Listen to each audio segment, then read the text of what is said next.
Unbelievable. In 3 weeks, Sarah and I were supposed to set out on a trip to build bridges between people and communities that too often stand divided. The goal? Peace.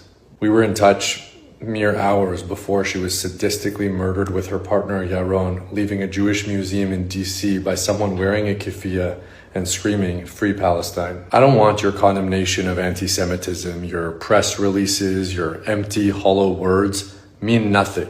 It does nothing.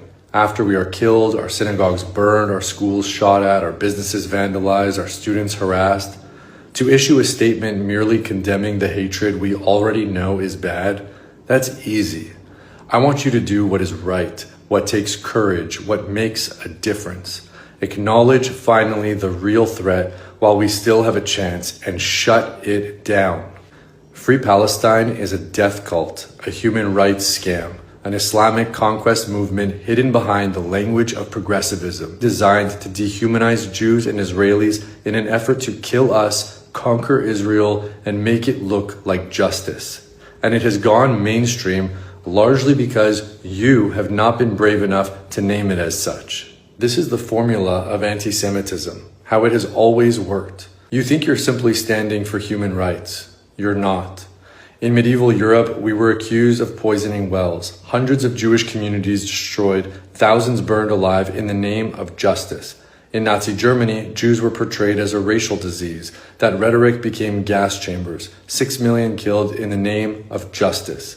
In the Soviet Union, Jews were branded as capitalist infiltrators, hundreds of thousands forced into silence, exile, or worse, in the name of justice. The murder of Jews has always been preceded by a vicious propaganda campaign centered around a lie.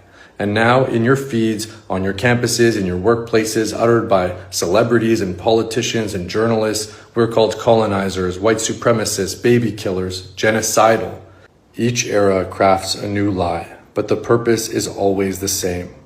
Make the Jewish collective an enemy of the thing you consider most sacred: religion, science, human rights. Then call it justice or resistance when we're attacked. The time to speak up was years ago. This is your last chance. They have been laying the ideological groundwork for our execution for decades, and this is the inevitable outcome when you do nothing. And it can very easily become the norm. The norm that our grandparents and great-grandparents fled from. The terrorists live among us now. It could have been me. It could have been you. We are all Sarah and Yaron. May their memories be a blessing, a revolution, and spark a great awakening that we so desperately need.